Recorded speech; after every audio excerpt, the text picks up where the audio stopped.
Chapitre 37, lu par Gérard Viel, où se poursuit l'histoire de la fameuse infante Micomicona avec d'autres gracieuses aventures.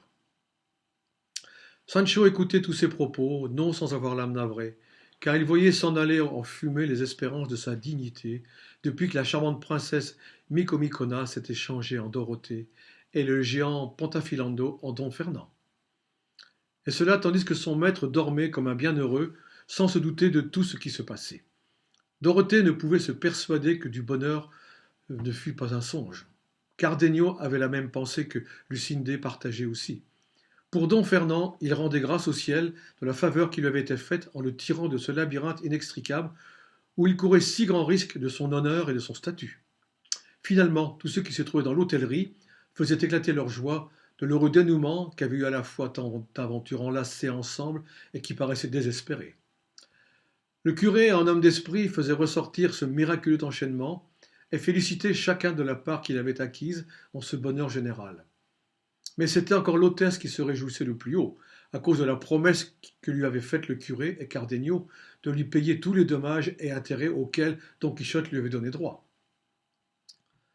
Seul, comme on l'a dit, Sancho s'affligeait. Seul, il était triste et désolé. Aussi, avec un visage long d'une aune, il entra près de son maître, qui venait enfin de se réveiller, et lui dit « Votre grâce, Seigneur, triste figure, peut bien dormir tant qu'il lui plaira, sans se mettre en peine de tuer le géant, ni de rendre à la princesse son royaume, car tout est fait et conclu. » Je le crois par Dieu, bien, répondit Don Quichotte, puisque j'ai livré au géant la plus démesurée, la plus épouvantable bataille que je pense n'avoir jamais à soutenir en tous les jours de ma vie. Et d'un revers, crac, je lui ai fait voler la tête, et le sang a jailli dans telle abondance que des ruisseaux ont coulé par terre comme si c'était de l'eau. Vous feriez mieux de dire comme si c'était du vin, reprit Sancho, car il faut que votre grâce apprenne, si elle ne le sait pas encore, que le géant mort est une outre crevée, que le sang répandu sont des 30 pintes de vin rouge qu'elle avait dans le ventre, et que la tête coupée est la gueuse qu'il m'a mise au monde, et maintenant que la machine s'en aille à tous les diables. Que dis-tu là, fou s'écria Don Quichotte. As-tu perdu l'esprit? Levez-vous, Seigneur, répondit Sancho. Vous verrez la belle besogne que vous avez faite et que nous avons à payer. Et vous verrez aussi la reine Micomicona changée en une simple dame qui s'appelle Dorothée, et d'autres aventures encore qui vous étonneront si vous y comprenez quelque chose. Rien de cela ne m'étonnerait, reprit Don Quichotte, car si tu as bonne mémoire, l'autre fois que nous sommes passés dans ce logis, ne t'ai-je pas dit tout ce qui s'y passait était chose de magie et d'enchantement. Il ne serait pas étonnant qu'il en fût de même cette fois. Je pourrais croire à tout cela, répondit Sancho, si ma berne avait été de la même espèce, mais elle fut, par ma foi, bien réelle et bien véritable.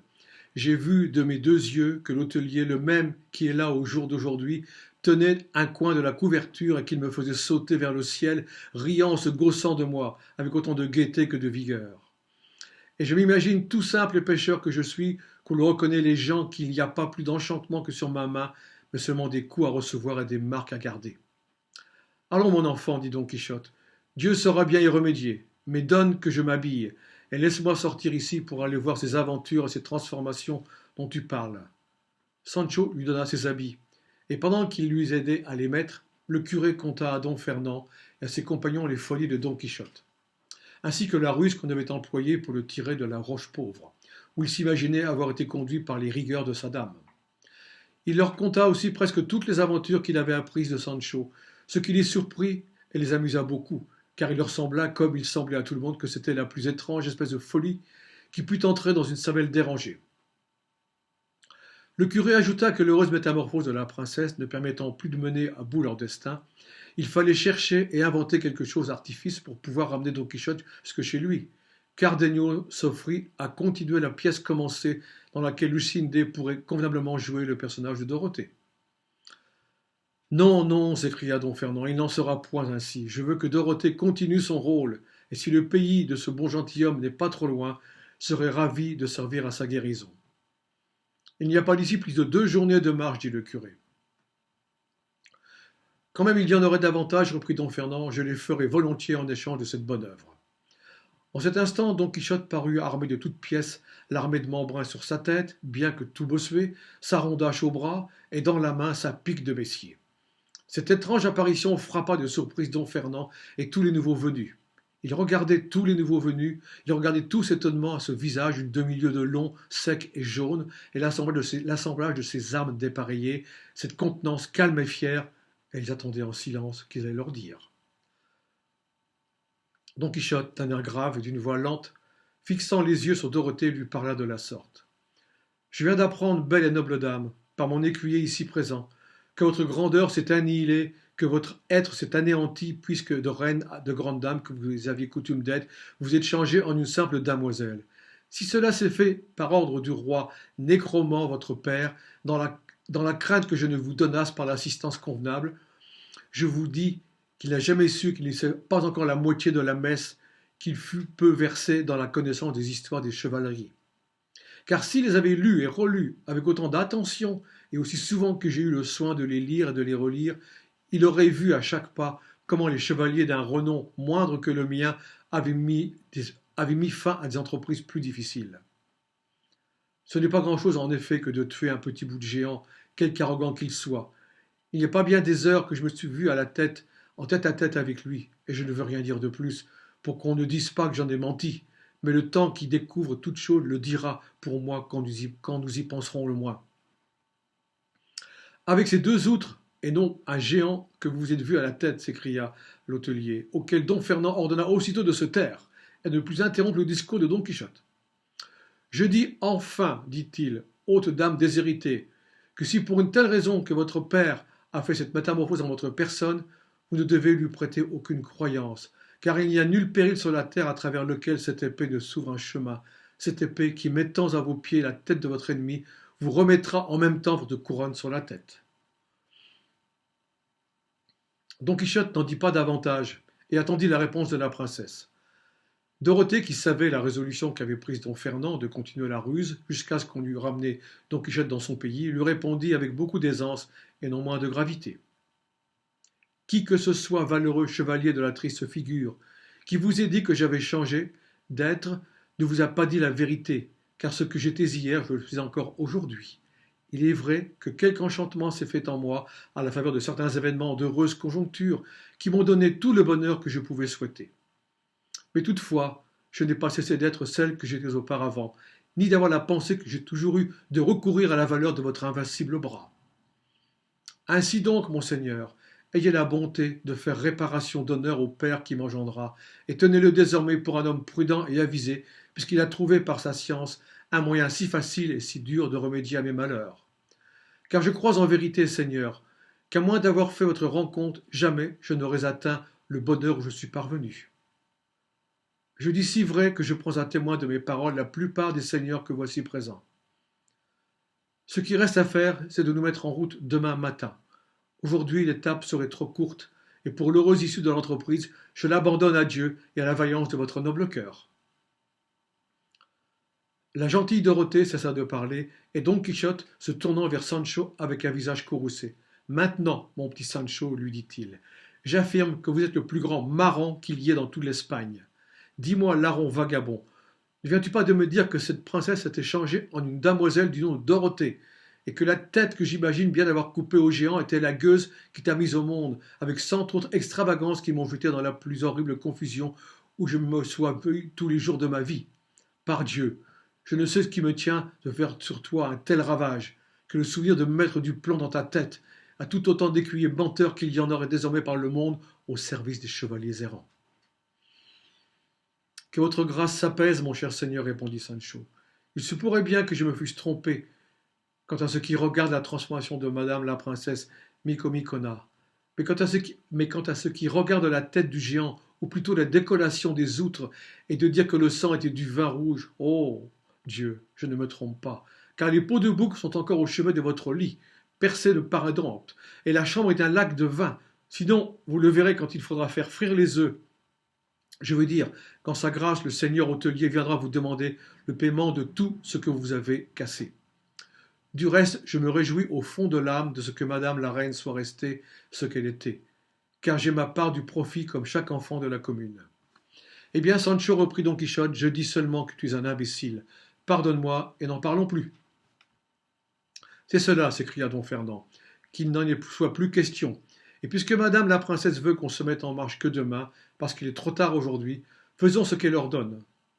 Nous pourrons passer la nuit en agréable conversion. Et jusqu'à l'arrivée du jour, alors nous accompagnerons tous les seigneurs Don Quichotte parce que nous voulons être témoins des exploits inouïs qu'accomplira sa valeur dans le cours de cette grande entreprise dont il a bien voulu prendre le fardeau.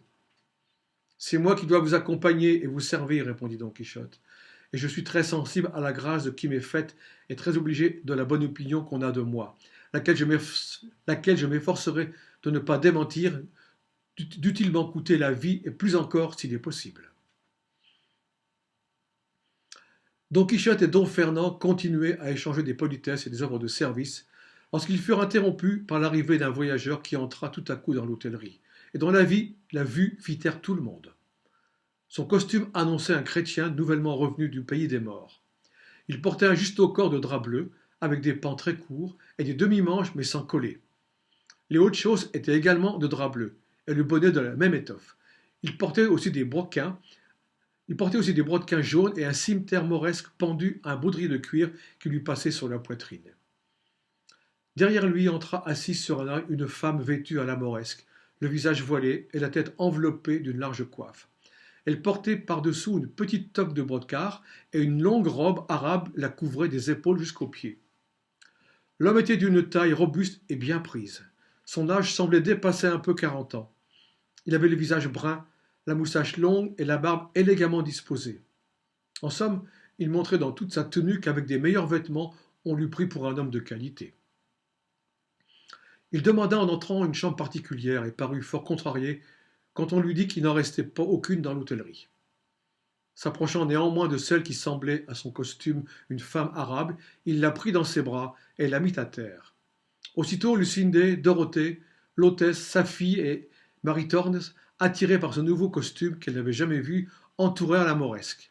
Et Dorothée, qui était toujours accorte et prévenante, s'apercevant qu'elle semblait partager le déplaisir qu'avait son compagnon de ne point trouver une chambre, lui dit avec bonté: Ne vous affligez point, madame, du peu de commodité qu'offre cette maison. C'est le propre des hôtelleries de n'en avoir aucune. Mais cependant, s'il vous plaisait de partager notre gîte, peut-être que dans le cours de votre voyage, vous n'auriez pas souvent trouvé meilleur accueil. L'étrangère, toujours voilée, ne répondit rien, mais elle se leva du siège où on l'avait assise, et croisant ses deux mains sur sa poitrine, elle baissa la tête et plia le corps en signe de remerciement. Son silence acheva de faire croire qu'elle était mauresque, et qu'elle ne savait pas la langue des chrétiens. En ce moment revint le captif qui s'était alors occupé d'autres affaires. Voyant que toutes ces femmes entouraient celle qu'il avait amenée avec lui, et que celle-ci répondait mot à ce qu'on lui disait, « Mesdames, leur dit-il, cette jeune fille entend à peine notre langue, et ne sait parler que celle de son pays. C'est pour cela qu'elle n'a pas pu répondre à ce que vous lui avez demandé. » « Nous ne lui demandons rien d'autre chose, répondit Lucinde, que de vouloir bien accepter notre compagnie pour cette nuit, et de partager la chambre où nous la passerons. Elle y sera reçue aussi bien que le permet un tel lieu, et avec tous les égards qu'on doit à des étrangers, surtout lorsque c'est une femme qui en est l'objet. Pour elle et pour moi, madame, répliqua le captif, je vous baise les mains, et j'estime à son prix la faveur que vous m'offrez. Dans une telle occasion, et de personnes telles que vous, elle ne peut manquer d'être grande. Dites-moi, Seigneur, interrompit Dorothée, cette dame est-elle chrétienne ou musulmane? Son costume et son silence nous font penser qu'elle est ce que nous ne voudrions pas qu'elle fût. Par le costume et par le corps, répondit le captif, elle est musulmane, mais dans l'âme elle est grandement chrétienne, car elle a grand désir de l'être. Elle n'est donc pas baptisée, reprit Lucinde. Pas encore, répliqua le captif, elle n'a pas eu l'occasion de l'être depuis notre départ d'Alger. Et jusqu'à présent, elle ne s'est pas trouvée en péril de mort, si imminent pour qu'il a fallu la baptiser avant qu'elle eût appris les cérémonies qu'on exige de notre Sainte Mère l'Église. Mais Dieu permettra qu'elle soit bientôt baptisée avec toute la décence que mérite la qualité de sa personne, plus grande que ne l'annonce son costume et le mien. Ces propos donnèrent à tous ceux qui les avaient entendus le désir de savoir qui était le mauresque et le captif. Mais personne n'osa le demander pour l'instant, voyant bien qu'il était plus opportun de leur procurer du repos que de les questionner sur leur histoire. Dorothée prit l'étrangère par la main, et la faisant asseoir auprès d'elle, elle la pria d'ôter son voile. Celle-ci regarda le captif comme pour lui demander ce qu'on venait de lui dire et ce qu'il fallait faire. Il répondit dans la langue arabe qu'on la priait d'ôter son voile et qu'elle ferait bien d'obéir. Aussitôt elle le détacha et découvrit un visage si ravissant que Dorothée la trouva plus belle que Lucindé et Lucindé plus belle que Dorothée. Et tous les assistants convinrent que si quelques femmes pouvaient égaler l'une et l'autre par ses attraits, c'était la Mauresque. Il y en eut même qui lui donnèrent sur quelques points la préférence.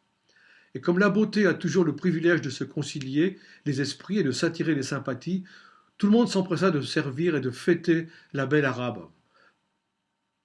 Don Fernand demanda aux captifs comment elle s'appelait. Elle répondit « Léla Zoraïda ». Mais dès qu'elle entendit son nom, elle comprit ce qu'avait demandé le chrétien. Elle s'écria sur-le-champ, pleine à la fois de dépit et de grâce. Nono Zoraïda, Maria, Maria, voulant faire entendre qu'elle s'appelait Marie et non Zoraïda. Ces paroles, à l'accent pénétré avec lequel la Mauresque les prononça, firent répandre plus d'une larme à quelques-uns de ceux qui l'écoutaient, surtout parmi les femmes qui sont de leur nature plus tendre et plus compatissante. Lucindé l'embrassa avec transport en lui disant « Oui, oui, Marie, Marie ». Et la Mauresque répondit « Si, si, Maria, Zoraïda Makanje », c'est-à-dire plus de Zoraïda. Cependant la nuit approchait, et sur l'ordre des compagnons de Don Fernand, l'hôtelier avait mis tous ses soins et toute sa diligence à préparer le souper de ses hôtes, le mieux qu'il lui fut possible. L'heure venue, ils s'assirent tous alentour d'une longue table étroite, faite comme pour un réfectoire, car il n'y en avait ni ronde ni carrée dans toute la maison. On offrit le haut bout à Don Quichotte, qui essaya vainement de refuser cet honneur, et voulut qu'on mît à ses côtés la princesse Micomicona, puisqu'il était son chevalier servant.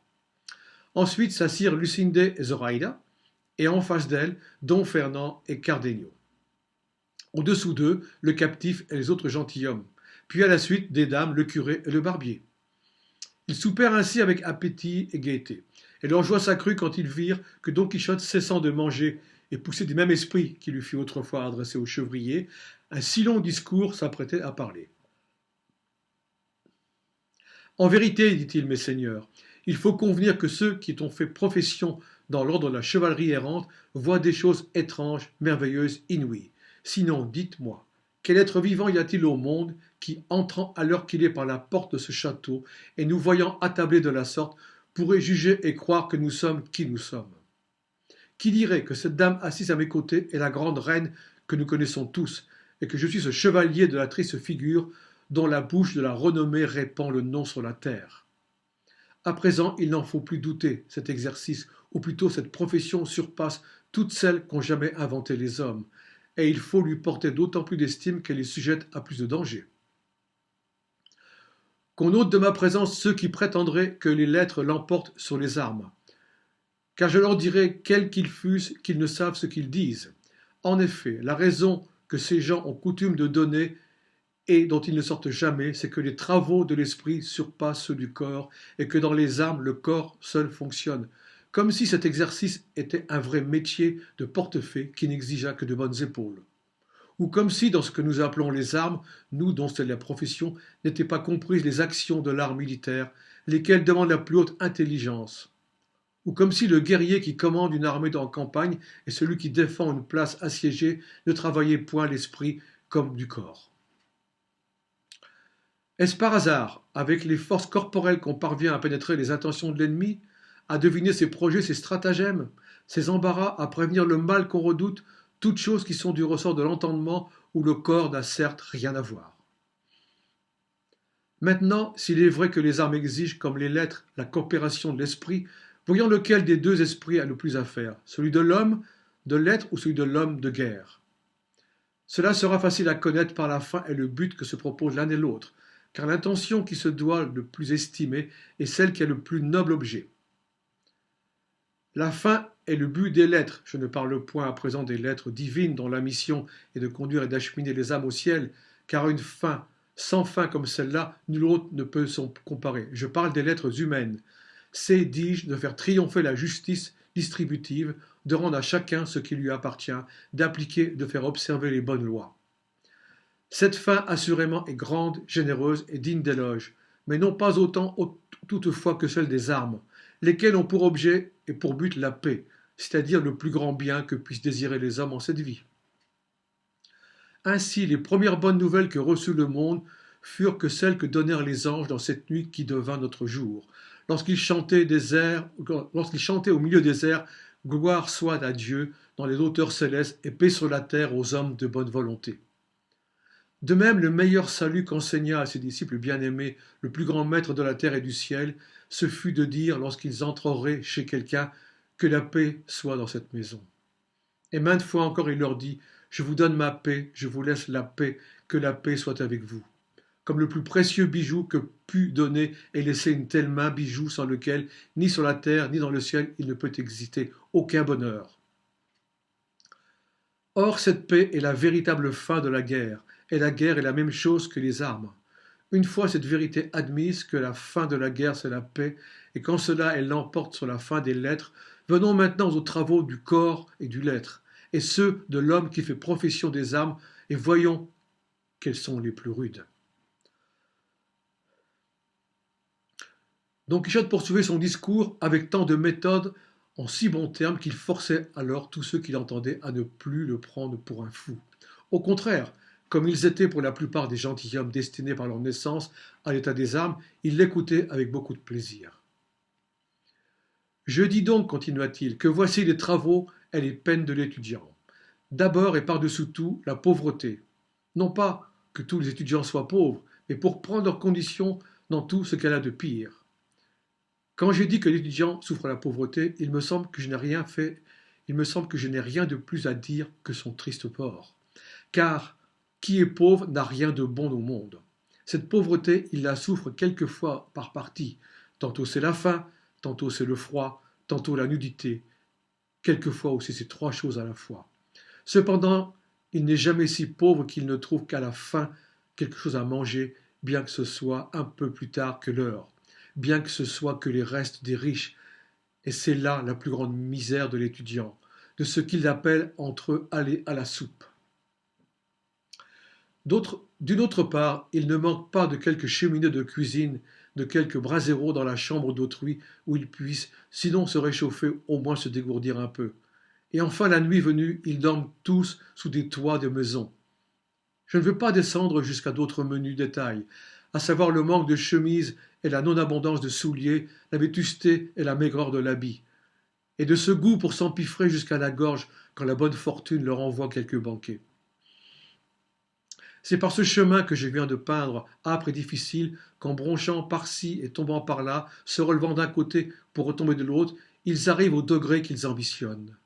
Une fois ce but atteint, nous en avons vu beaucoup qui, après avoir passé à travers ces écueils, entre ces charybes et ces scylla, arrivent, comme emportés par le vol de la fortune favorable, à gouverner le monde du haut d'un fauteuil, ayant changé leur faim en satiété, leur froid en douce fraîcheur, leur nudité en habit de parade, et leur natte en jonc de drap de toile de Hollande et en rideau de Damas, prix justement mérité de leur science et de leur vertu.